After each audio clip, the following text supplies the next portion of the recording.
Hey guys, Sebchoof here. As you can probably tell by now, I really like streaming Realm of the Mad God. That's why I've streamed it for over 1,000 hours. But there are many factors that make me want to stream this game less, and there's factors that make hugely popular streamers that actually enjoy playing the game not want to stream it at all. This video idea came up because I've been playing with the Fortnite guys, like Benji Fishy. They were playing so much and loved the game so much. Like for example, Benji Fishy was staying up to 6 AM playing the game regularly, and he even played for over 24 hours in one sitting. Benji Fishy is an example of a streamer who gets over 20,000 viewers average on his live stream. Not 2 times, not 20 times, but 200 times more than what I average, which is around 100. And he is one of the streamers that say this game is not suited for live streaming. I think it can be, but it needs some changes. The first big issue that I want to address is there's some words you can say in the game, and I have no damn idea why they're not censored. An example of a censored word till recently is Realm of the Mad God for some reason. An example of a completely uncensored word is the N-word. You can actually say the N-word, but I can't show it on video. Take my word for it. I also don't recommend you saying it in-game because you can really easily get banned for it. If someone is bothered to send it to support through an email, you can get a 2-week ban. But that means someone has to go through all of that effort, which shouldn't be the case. That also means people can make alternate accounts and spam people with the N-word on stream, for example, which has happened to me a couple of times.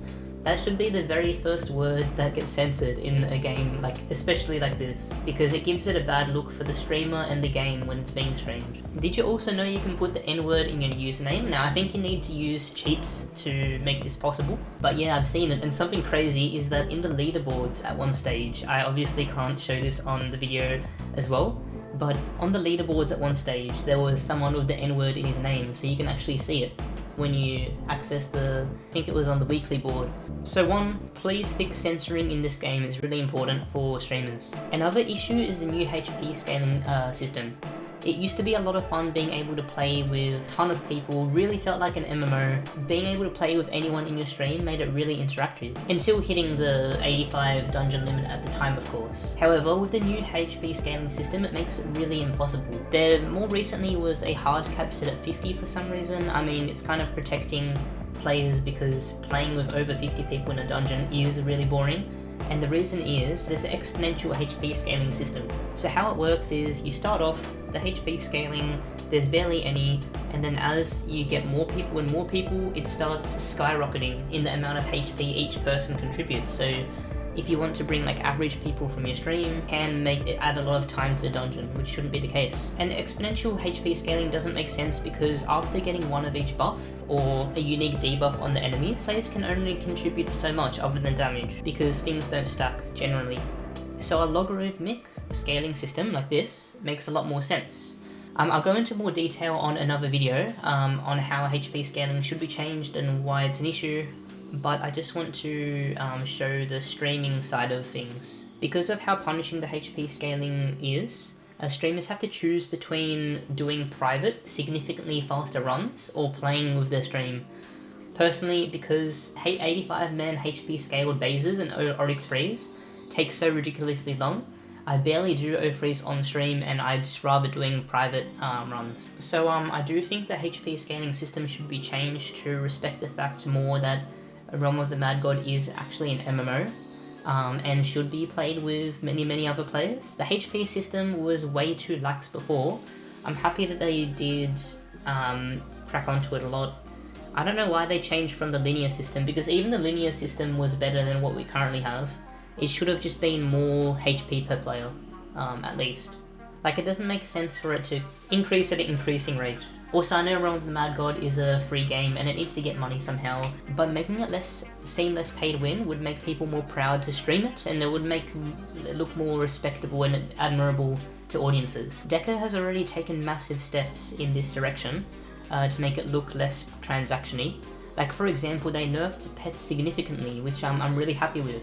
They also focused on setting more cosmetic sort of things, instead of the more pay-to-win things. I feel like the ST sets lessened since Kabam, and also pets definitely lessened since the nerf. To give you an example, first they started selling a consumable that you could add onto Helm of Juggernaut, Orb of Conflict, or Quiver of Fondor that made it have a cool visual effect whenever you used it.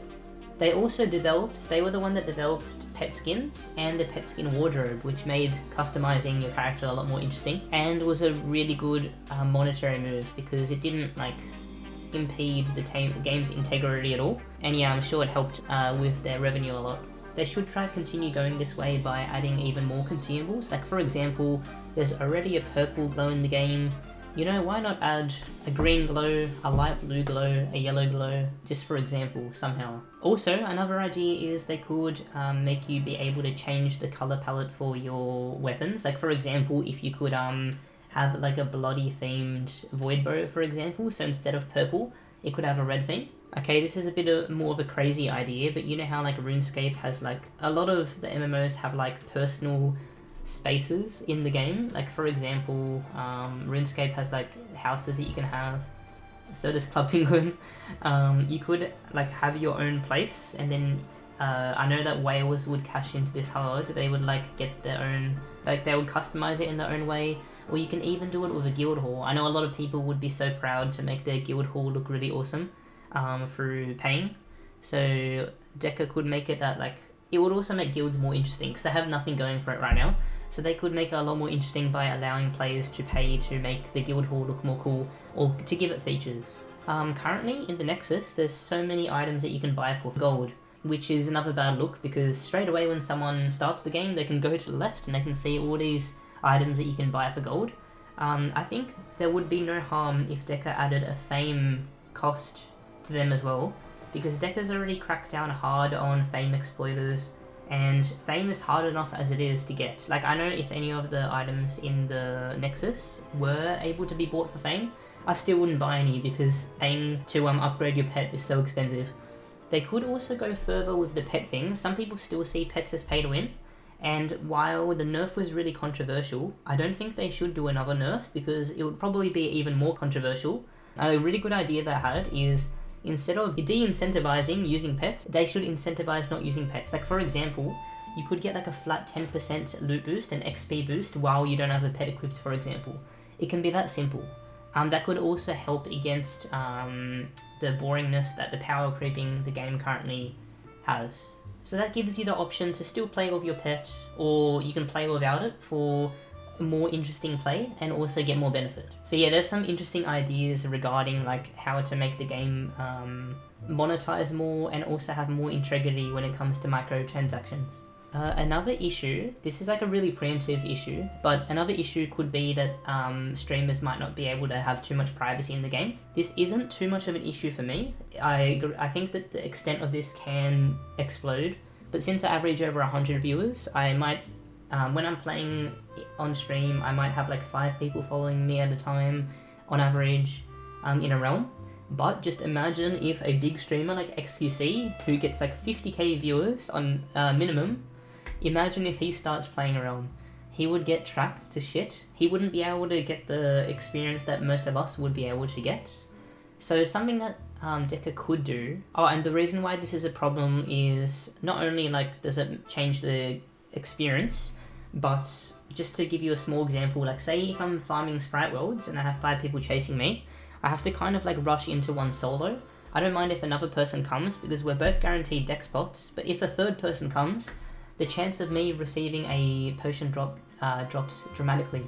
So yeah, I try to, as fast as I can, sneak into Sprite Worlds so I don't lose the guaranteed pots. Now just imagine if you have like, I imagine if XQC does play, all 85 people that would be able to fit into a realm would be following him around, so I can't imagine that being too fun for him. Like the idea would be to fix this. Deca should introduce a system for either everyone or just for specific people, where it allows them to unname themselves temporarily. So you know how sometimes you see the people with the white name, or maybe even just change your name temporarily.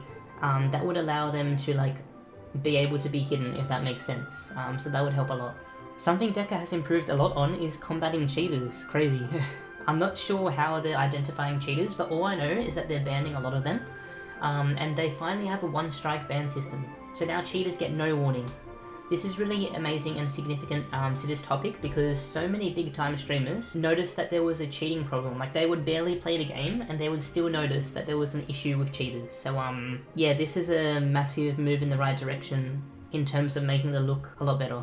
I wouldn't be making this video if I didn't realize that Deca's a great company that's trying their best to make the game better. Like, for example, they've made already insane changes. Like, for example, the spam bot. I was gonna make a big rant about the spam bots and also the /ignore not working. Those were two really big problems for streamers, but they fixed both of those. So I believe that Deca is trying their best to steer the game in the right direction. And when a massive streamer does stream this game, I feel like the popularity of this game could go into a snowball, which I'm hoping for, because that will be a lot of fun. But yeah, comment what your thoughts are on this topic, and make sure to like the video, subscribe, dislike if you really want to. I want to address issues like this and like HP scaling in future videos similar to this one, so make sure to subscribe for those. Peace.